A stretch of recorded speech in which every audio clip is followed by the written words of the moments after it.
Assalamualaikum warahmatullahi wabarakatuh. Jumpa lagi di pembelajaran bimbingan konseling.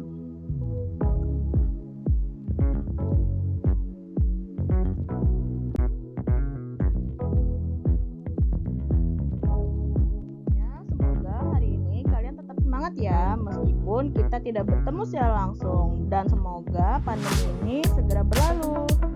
Mari kita sama-sama ambil posisi duduk yang nyaman, lalu siapkan catatan dan jangan lupa cemilannya. Materi pada kali ini kita akan membahas tentang konsep diri remaja. Saya akan membahas tentang tujuan pembelajaran hari ini. Tujuan pembelajaran hari ini yang pertama, agar kalian dapat menjelaskan pengertian konsep diri. Yang kedua, agar kalian dapat menyebutkan komponen konsep diri. Yang ketiga, agar kalian dapat membedakan konsep diri positif dan konsep diri negatif. Yang keempat, agar kalian dapat menganalisis kekurangan dan kelebihan pada diri kalian sendiri.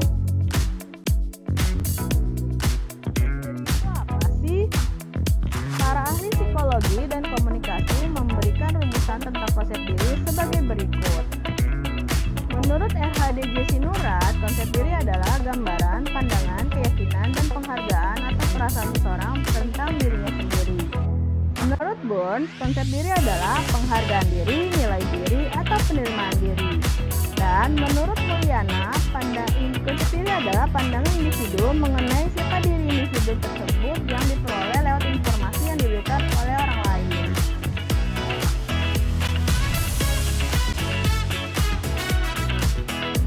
Komponen konsep diri apa saja sih? Yang pertama adalah gambaran diri. Gambaran diri adalah sikap individu terhadap tubuhnya, baik sadar maupun tidak sadar, meliputi performance, potensi tubuh, persepsi, dan perasaan tentang ukuran dan bentuk tubuh. Yang kedua adalah harga diri. Harga diri adalah penilaian individu terhadap hasil yang dicapai dengan cara menganalisis seberapa jauh perilaku individu tersebut. Yang ketiga adalah identitas diri. Identitas diri adalah kesadaran akan diri pribadi yang bersumber dari pengamatan dan penilaian sebagai sintesis semua aspek konsep diri sebagai sesuatu yang utuh. Yang keempat adalah peran diri. Peran diri adalah pola perilaku, sikap, nilai, dan aspirasi yang diharapkan individu berdasarkan posisinya di masyarakat. Dan yang terakhir adalah ideal diri. Ideal diri adalah persepsi individu tentang perilakunya yang disesuaikan dengan standar pribadi yang terkait dengan cita-cita. Apa aja sih konsep diri itu? Ternyata konsep diri terbagi dua, yakni konsep diri positif dan konsep diri negatif. Konsep diri positif yaitu gambaran diri seseorang yang meliputi persepsi seseorang tentang diri, perasaan, keyakinan, dan nilai-nilai yang berhubungan dengan dirinya.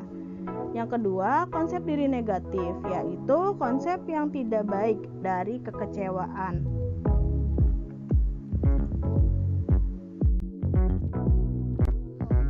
Apa sih? Contoh konsep diri positif yaitu adalah yang pertama, yakin terhadap kekuasaan Allah Subhanahu wa taala. Yang kedua, mampu mengatasi masalah. Yang ketiga, menyadari adanya perbedaan. Yang keempat, mampu tampil prima. Dan yang kelima, mampu melihat kekurangan dan berusaha memperbaiki dirinya. Sedangkan contoh untuk konsep diri negatif yang pertama adalah peka pada kritik. Yang kedua, cenderung merasa tidak disenangi. Yang ketiga, bersikap pesimistis terhadap kompetensi. Yang keempat, responsif terhadap pujian. Yang dan terakhir adalah hyperkritik.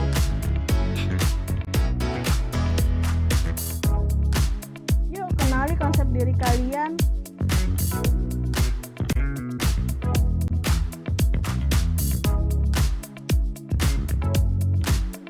Joseph Louf dan Harrington Ingham mengembangkan konsep Johari Window sebagai perwujudan bagaimana seseorang berhubungan dengan orang lain yang digambarkan sebagai sebuah jendela, yaitu jendela Johari Window atau jendela Johari. Jendela tersebut terdiri dari matrix 4 sel. Masing-masing sel menunjukkan daerah sel atau dirinya baik yang terbuka maupun yang disembunyikan. Pasal tersebut diantaranya yang pertama, jendela terbuka atau daerah publik, yaitu hal-hal yang kita tahu tentang diri sendiri tapi orang lain pun tahu. Misalnya keadaan fisik, profesi, asal daerah, dan lain-lain. Yang kedua,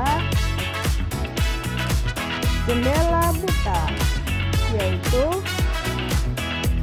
hal-hal yang kita tidak tahu tentang diri sendiri tapi orang lain tahu.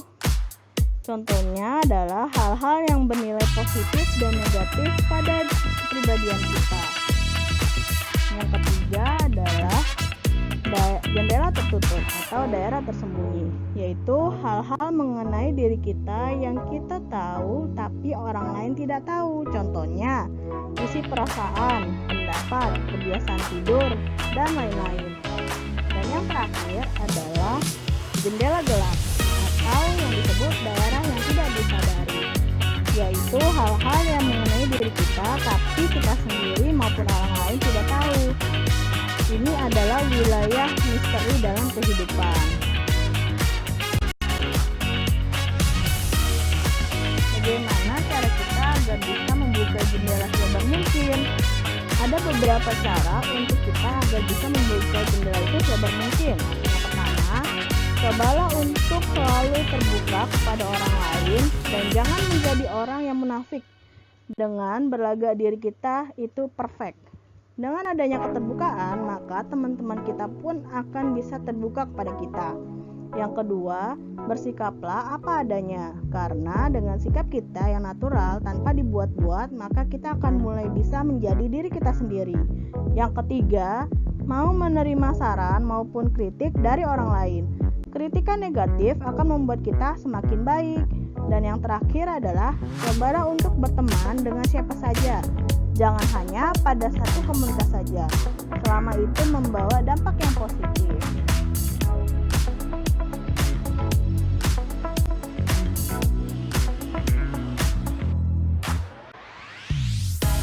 Kesimpulan pada materi hari ini yaitu konsep diri mempunyai sifat yang dinamis, artinya tidak luput dari perubahan. Ada aspek-aspek yang bisa bertahan dalam jangka waktu tertentu. Namun, ada pula yang mudah sekali berubah sesuai dengan situasi sesaat.